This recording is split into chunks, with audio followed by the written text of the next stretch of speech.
예, 청와대에 나가 있는 취재 기자 연결해서 청와대 입장을 좀 더 자세히 들어보도록 하겠습니다. 고석승 기자 나와 있습니다.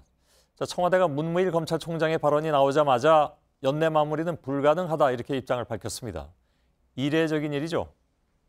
네, 그렇습니다. 문재인 대통령은 이미 여러 차례 적폐청산에 기한을 둘 수는 없다는 입장을 내놓은 바 있습니다. 그 입장을 다시 한번 강조했다는 건데 검찰총장의 발언을 사실상 부정하는 식의 언급을 한 건 확실히 이례적이라는 평가입니다. 예. 자, 적폐청산이라는 것이 기한을 두고 마무리할 수 있는 것은 아니다. 이런 입장을 분명히 한 것으로 보입니다, 일단.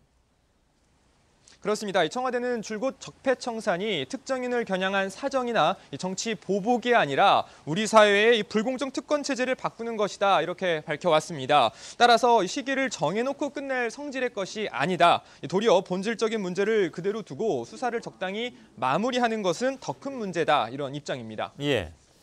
당장 보수야당 등에서 검찰 독립성을 강조하더니 청와대가 검찰을 컨트롤하려는 게 아니냐 이런 얘기도 나올 수 있고 또 이른바 이제 가이드라인을 제시하는 것 아니냐 이런 주장도 펴고 있는데 거기에 대해서 청와대의 반응은 뭡니까?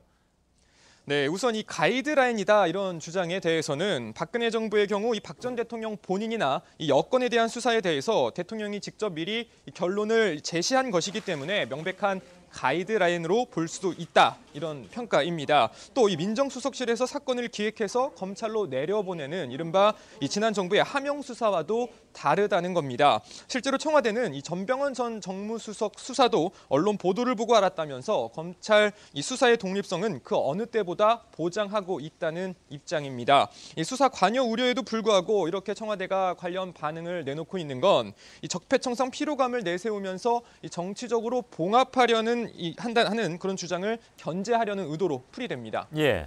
자, 아무튼 그럼에도 불구하고 검찰총장이 연내 마무리하겠다는 입장을 꺼낸 상황인데 갑자기 이 말을 뒤집지는 않을 것 같습니다. 이것 때문에 청와대하고 검찰의 갈등으로 가는 게 아니냐 이런 전망도 있던데 어떻게 봅니까?